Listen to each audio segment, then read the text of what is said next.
couldn't hear the first part there. But welcome and thank you for coming tonight. My name is Steve Pacasio. I am the head circulation librarian here at the Kellogg-Hubbard Library. Tonight's program is an introduction to Canopy and Flipster. Canopy and Flipster are fairly recent additions to our digital offerings here at the Kellogg-Hubbard Library. They give you access to digital magazines and movies, which you can watch on your computer or read on your computer or mobile device. The hope of today's program is to give you an introduction so you can start using these services and get a chance to access these great materials at home. So we're going to start by talking about Flipster. Flipster is the service for digital magazines. Some general information about Flipster. It's accessible from any computer that has an internet connection and an internet browser. There is also a Flipster app, which you can use on your Apple or Android smartphone or tablet. I'll be going over how to use both the Flipster on a computer and also how to use the app as well tonight. The current Flipster library that the Kellogg-Hubbard Library offers is 22 popular magazines.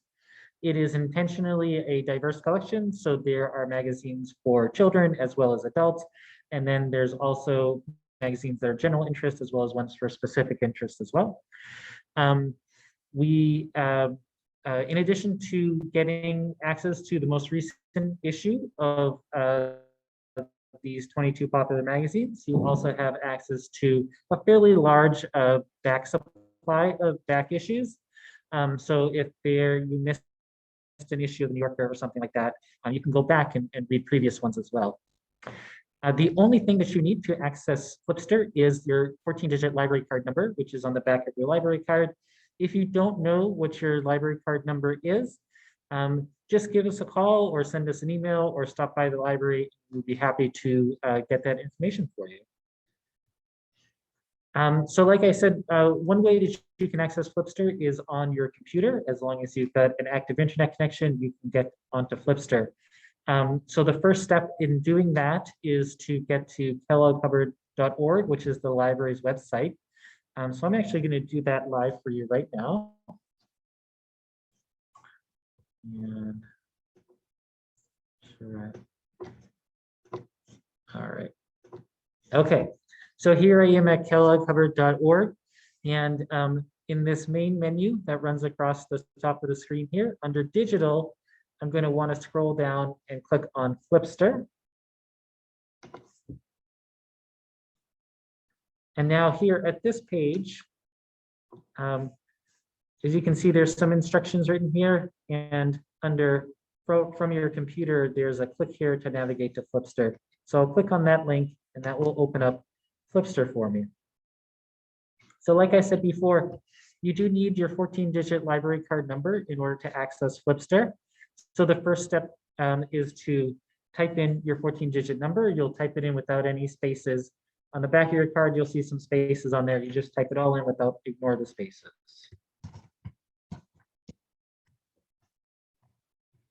Oops.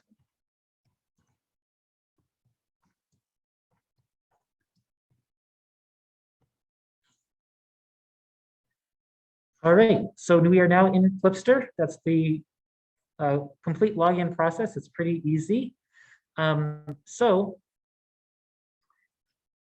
this menu here shows you all of the different magazines that are offered. So you can click on these arrows to move through the whole list.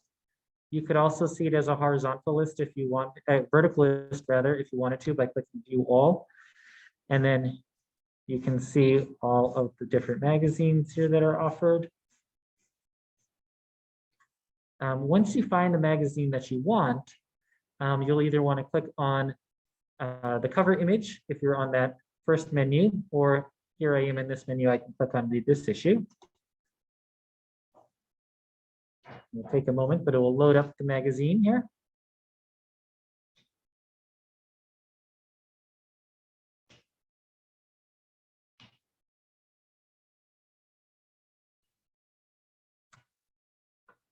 Right, here we go.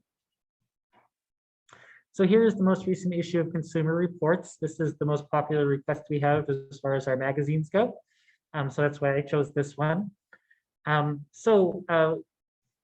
actually read the magazine, I can use these arrow buttons here to flip a page, and I can progress through the magazine like this.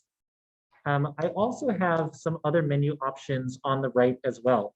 So under pages here, I can skip to a certain page if I know the article I'm looking for starts at a certain page. I can skip right to that. I can also adjust the size. So if this is too small to read, I can make it larger. So I have a larger view of the magazine. Now, this is particularly relevant for Consumer Reports, but certainly relevant for any of the magazines. If I know that the review of the product that I'm looking for is in a different magazine of Consumer Reports, rather an older issue, I can navigate that by clicking on All Issues. And that brings up a menu here that's going to show all of the back issues of Consumer Reports that you have access to. So it goes all the way back quite a number of years. And all I would need to do to read any of these would be to click on the past issue, and that would open up. So I will give you a Consumer Reports hint, which is that if you're trying to figure out, say, for example, when was the last time Consumer Reports reviewed smartphones? So what are the most up-to-date Consumer Reports review of smartphones?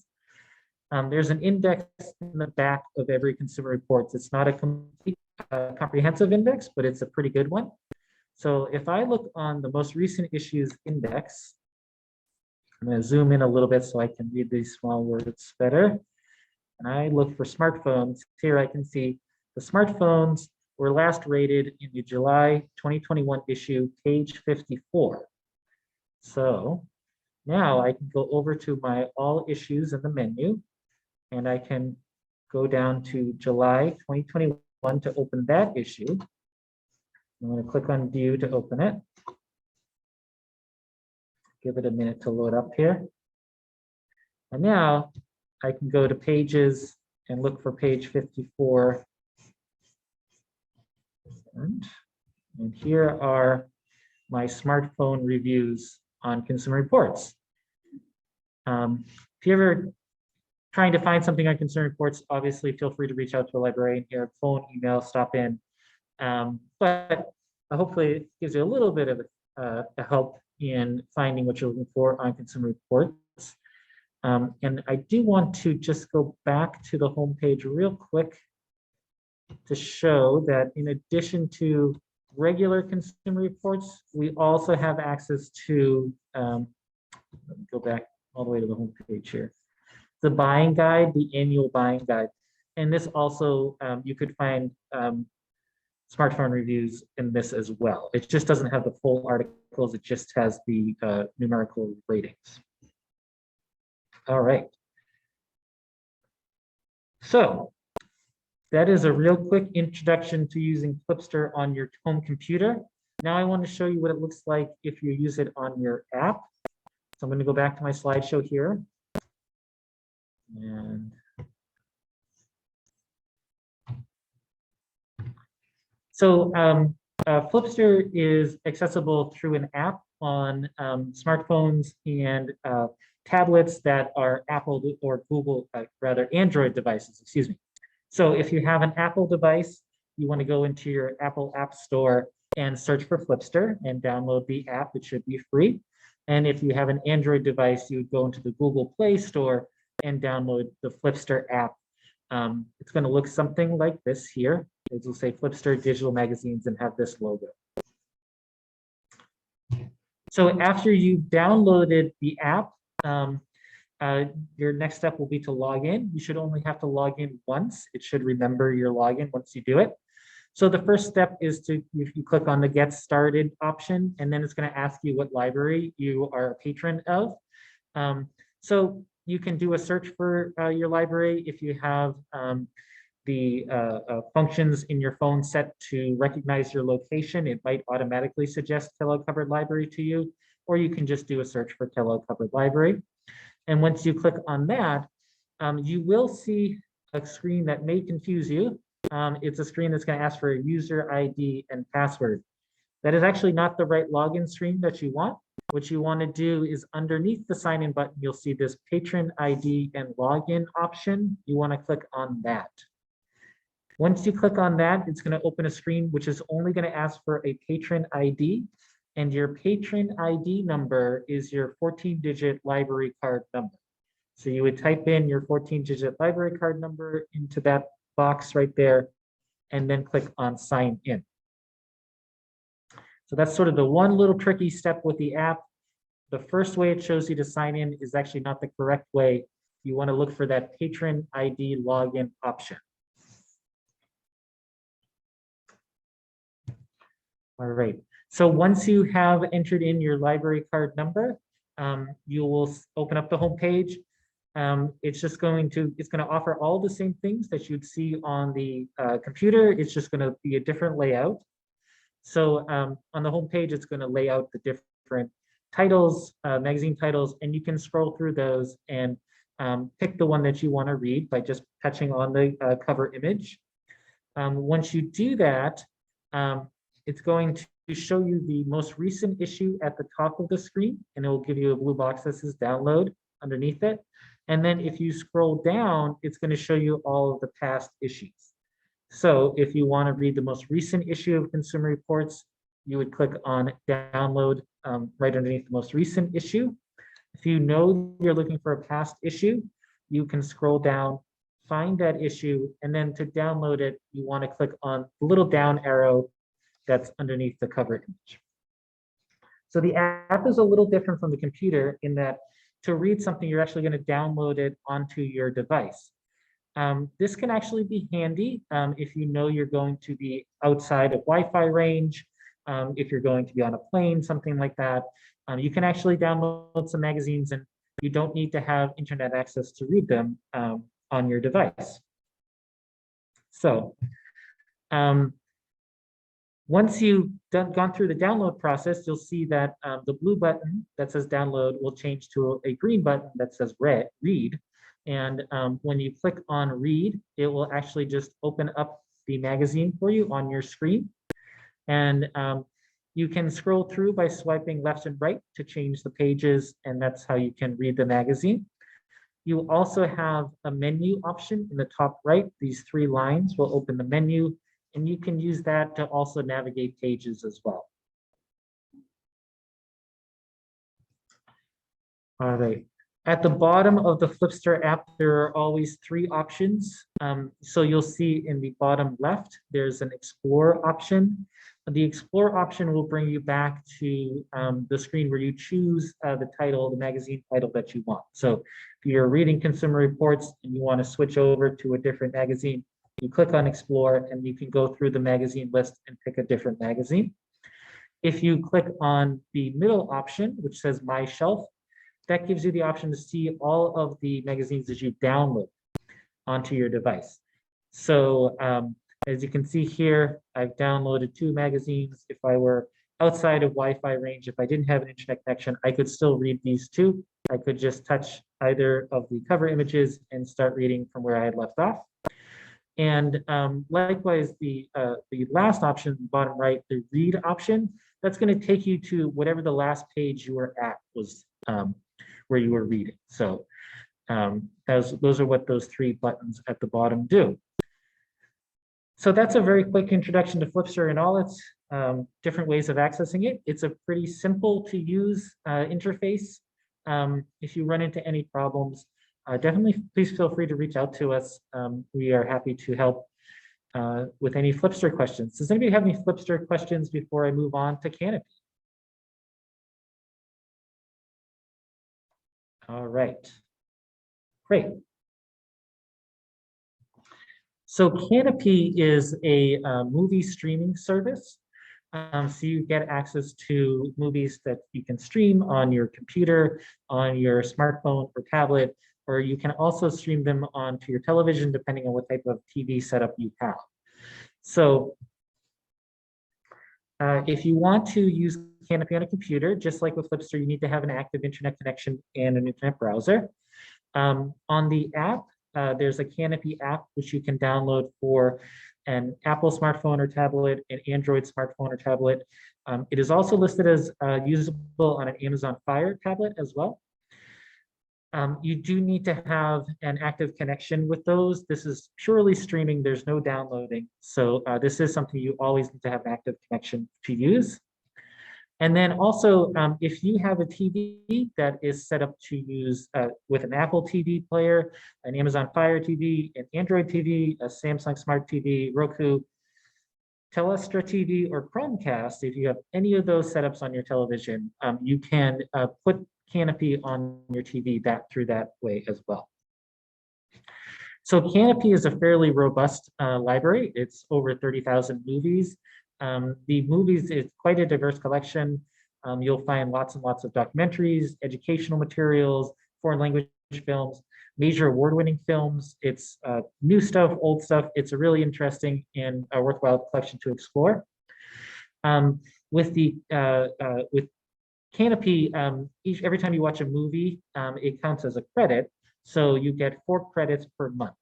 So essentially this means you can watch 4 movies a month. However, there are always options for a credit-free viewing. So there's always certain things that are not going to count against your credits.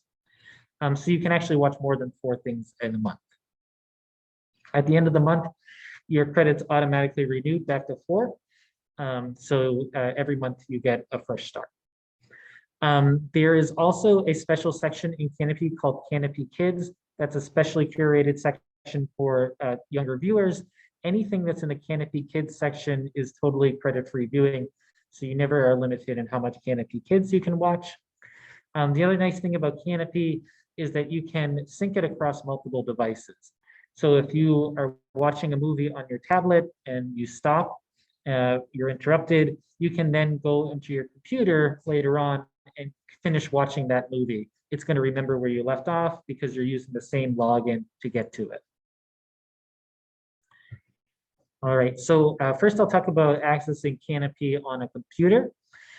So Canopy, the first step is very similar to Flipster, which is that you'll want to navigate to the library's website, which is Kellogg-Hubbard.org. I will do that now.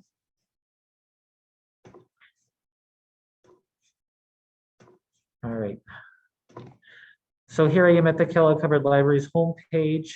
And again, I will look to the digital menu option, and then I will scroll down and select Canopy. So for Canopy, similar to how the Flipster is laid out, you'll see some instructions, and it will say, click here to navigate to the Canopy page, and you'll want to click on that link. And here's the Canopy homepage. So Canopy has a bit of a different login system than Flipster. What you will need to log in for the first time is your library card number and also your library password. So everybody has a unique library card number, and everybody is also given a password when they get their library card. So if you don't know what your password is, again, please reach out to us.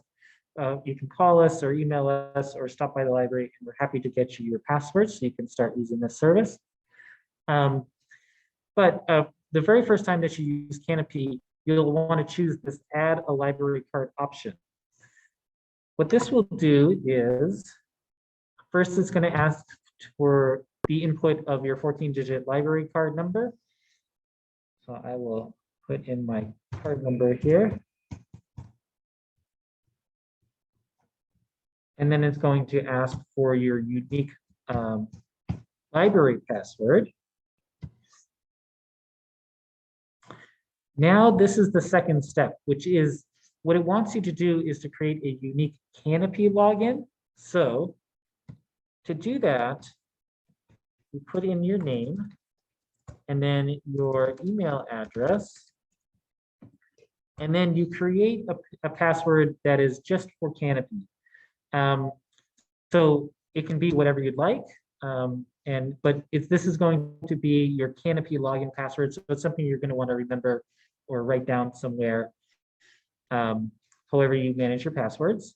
And then once you've entered in those pieces of information, you can click on sign up, and you have created a Canopy account. You can start using Canopy. Now, every time you use Canopy after you've done that initial add library card process, you actually want to use this login option here on the right-hand side, because if you click on that, it's only going to ask you for your email address and your Canopy login. So since I have already created a Canopy account, I'm going to just put in those two pieces of information, and I should be able to log right into Canopy and get going.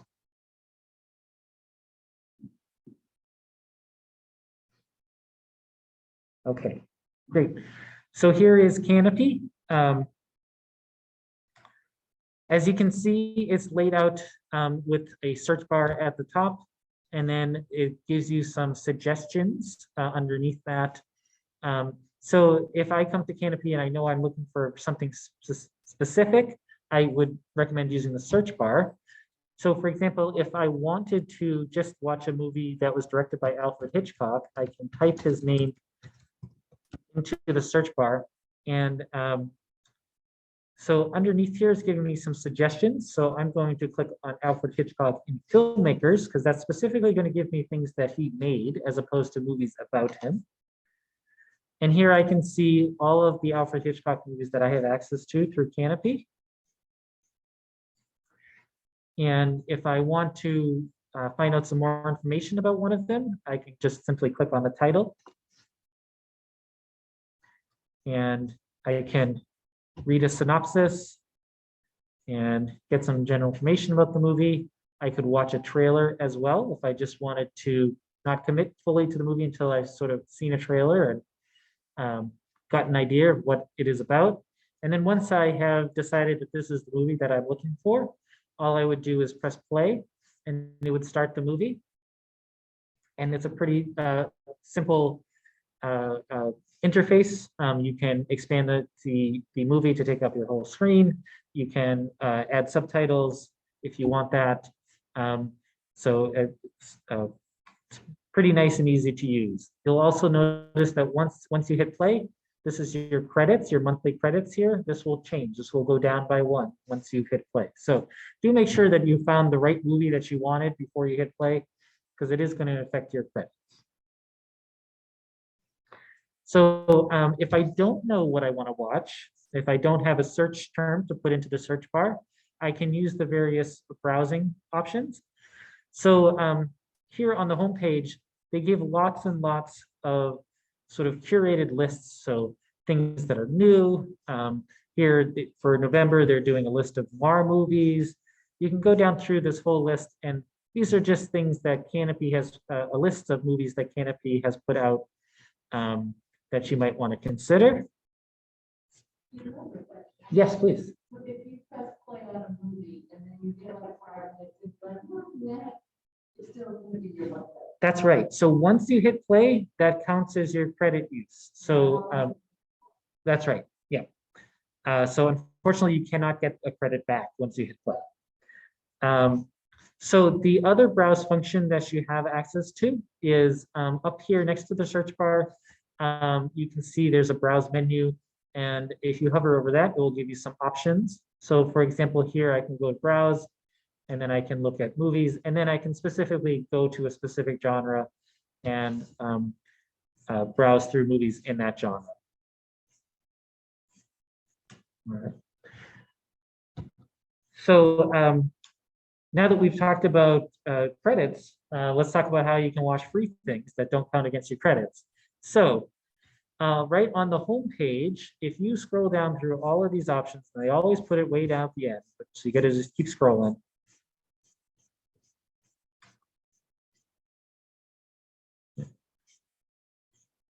Come on. Should be more to go. There we go. So all the way down at the bottom. There we go. You will see a list of movies that will say credit-free viewing. So you can watch any of these movies without counting against your credits. This list changes month to month, so keep checking it, and they change which movies are credit-free viewing every month. Your other options for credit-free viewing is Canopy Kids. So you can see here in the top menu, there's a Go to Canopy Kids option. If I click on that, this opens up the Canopy Kids menu. As you can see, it's pretty similar. It's going to give you some browse and search functions. Anything that you choose in the Canopy Kids section is totally free. It doesn't count against your credits. And if you want to go back to the regular section, you would just click on Exit Canopy Kids. All right. So that's accessing Canopy on a computer. So to show you what it looks like if you're using a smart device, like a smartphone or a tablet, we'll go back to the slideshow.